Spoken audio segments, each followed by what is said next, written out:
एक तो खास तौर पर सबसे बड़ा इशू जो डिस्कस होता है और जो सबसे ज्यादा पब्लिक को इफेक्ट भी करता है वो पेट्रोल की कीमतें हैं।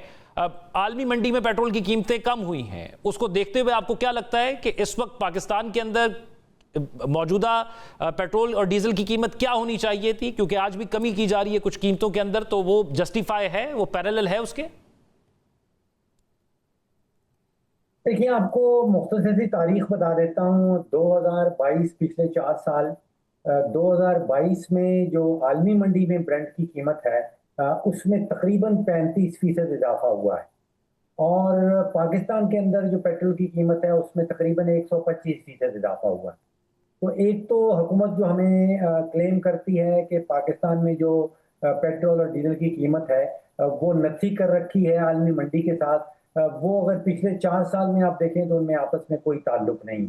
जैसे मैंने कहा कि ब्रेंट क्रूड जो है वो बढ़ता है तकरीबन 30-35% पिछले 4 सालों में, और पाकिस्तान में जो कीमत में इजाफा आया है वो तकरीबन 125% पेट्रोल की कीमत में आया है। तो एक तो इनका आपस में कोई गहरा ताल्लुक नहीं।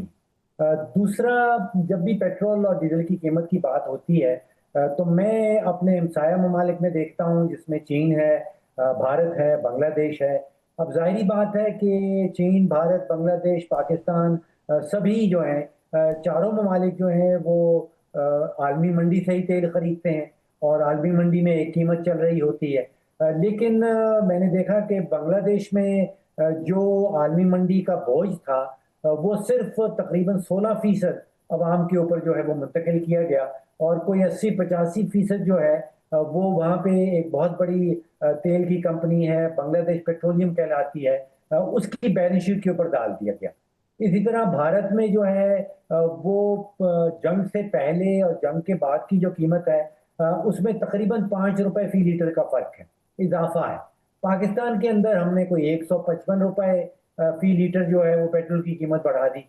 तो एक ही सोर्स है, चारों ममालिक का एक ही जगह से तेल आता है, एक ही जितनी कीमत दी जाती है, लेकिन फिर जो फैसला साज इदारे हैं, फैसला साज शख्सियात हैं, उन्होंने ये फैसला करना होता है कि आलमी मंडी का सारा बोझ जो है वो किसके ऊपर डालना है।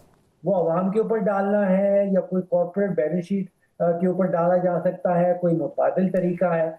पाकिस्तान में ये फैसला किया गया कि लगभग 100% जो बोझ है आलमी मंडी का वो अवाम के ऊपर डालना है, और इसी बहाने हुकूमत ने सोचा कि कुछ अपना खजाना भी भर लेते हैं, और वहां पे उन्होंने पेट्रोलियम लेवी जो है उसको बढ़ा दिया। तो ये एक आप समझिए कि कंपैरिजन है डिफरेंट पॉलिसी के मॉडल्स हैं हमारे हमसाया ममालिक में और पाकिस्तान में। डेफिसिट भी तो हमारा ज्यादा है ना उनसे, वो कवर ही नहीं होता।